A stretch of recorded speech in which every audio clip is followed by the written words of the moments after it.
So comfy and so socially inappropriate. I thought that would be a poetic way to start a video on INTPs. The main difference between sensing types and intuitive types is their relationship to ideas. Sensors view ideas as ways of explaining the world, whereas intuitive types see the world as a manifestation of ideas. So with sensors, the world comes first and ideas come second. With intuitive types, it's the idea that's real, and what you see around you is simply examples of ideas in practice. INTPs have always struck me as being the most intuitive of the intuitive types, which is slightly weird because intuition is only their second function and not their first. The reason I think this is because INTPs seem to be the most detached from their body. Sometimes it seems like they look upon their bodies simply as means of transport for their heads. That's why I view INTPs as the extreme intuitives. INTPs interface with the world through the use of a logical framework that they spend most of their time pondering over and perfecting. Whereas an extroverted sensing user, like an ESTP or an ESFP, would deal with the world in a very concrete and direct way, INTPs prefer to create principles that they can rely on in each situation that are not going to fail them.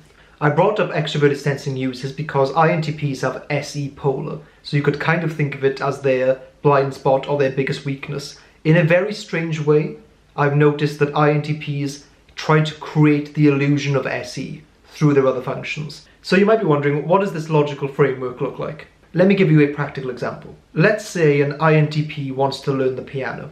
So they briefly consider the social awkwardness of sitting in a room with a teacher whose sole purpose is to criticize the position of their fingers, and the old-fashioned, stuffy, conventional way of teaching music. So they think, f that. I think I'll just teach myself. So you discover a bit of knowledge. Let's say you play a chord, let's say C major. Then your extroverted intuition looks at it and thinks, what if I took these notes and put them in a different order? And a different order. And a different order. So the idea itself is not satisfying enough for an INTP. It needs to be turned into a principle, a law, or a rule. But even that is not enough for INTPs. And this is why I think they take so long to get things done. It does not feel satisfying until it is turned into knowledge that is second nature to them. It's like they're trying to use their TI and NE to take this into their known knowledge, their SI. And then finally, after all of that, they can actually take action and do the thing. But it's not just any kind of puzzle. Take the conventional crossword, for example. You're given a word, then you need to find another word for it. But that's just kind of boring. There's no creativity involved. It's just a test of memory. But then comes the cryptic crossword. Now, I've gone my whole life dealing with the fact that I'm the only person on earth that seems to love cryptic crosswords in this way, but I'm going to talk about them anyway. So these were first introduced to me by my nan, who I'm pretty sure is an INTP. So let me give you some examples of how they work, and explain to you why these are puzzles that are much more likely to excite an INTP. So here's an example. Shopkeeper sounds ruder. Now, what on God's earth does that actually mean? You have no idea what word you're looking for, you have no idea what the question is. This is just absolutely glorious. If you want to pause the video to work it out, feel free, or if you're a normal human being, don't do that, and I'll just tell you the answer. The answer is grocer. Grocer is a 6-letter word that also means shopkeeper, but if you say it, it sounds like you're saying ruder. That's grocer. Does that make sense? Anyway, the point of these cryptic crossword clues, they seem to be very well designed for INTPs to enjoy them. They have the ability to let your extroverted intuition play around with ideas and takes your brain down very interesting paths, yet there is that TI, strict answer at the end of it. You get that satisfaction. Whereas an ENTP, or maybe even an ENFP, would be satisfied just to play with the ideas. Often when I set these puzzles to ENTPs, they'll come up with an answer they think is good enough, and they don't care what the actual answer is. The ideas that they've generated are satisfying enough for them. With the INTP, they're a bit more rigid on getting down to the truth, boiling down to the exact answer of it.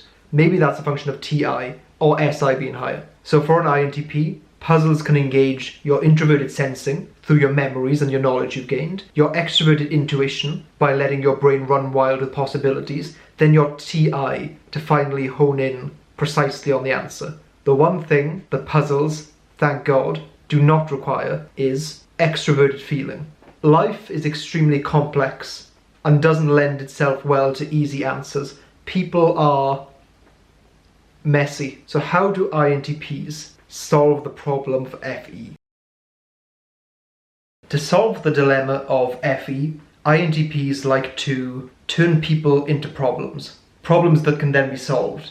I think it's one of the reasons why INTPs are so interested in the subject of personality types. It seems to offer the promise of solving FE with TI. There's this perfectly crafted system that will allow you to understand and interact with any personality type, as long as you can classify them correctly. So there is this horrific epiphany waiting for every INTP, and that is that people are fundamentally irrational and emotional. Logic, in most cases, is more of an aspiration than a reality. People make illogical decisions even when they know they're illogical. I think the sooner that an INTP can realize those things and come to terms with those things, the less pain they're going to experience when it comes to people.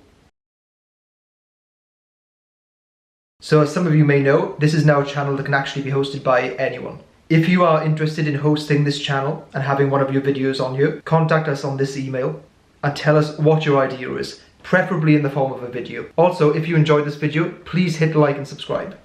Or is it over here? Oh wow, that's what that feels like.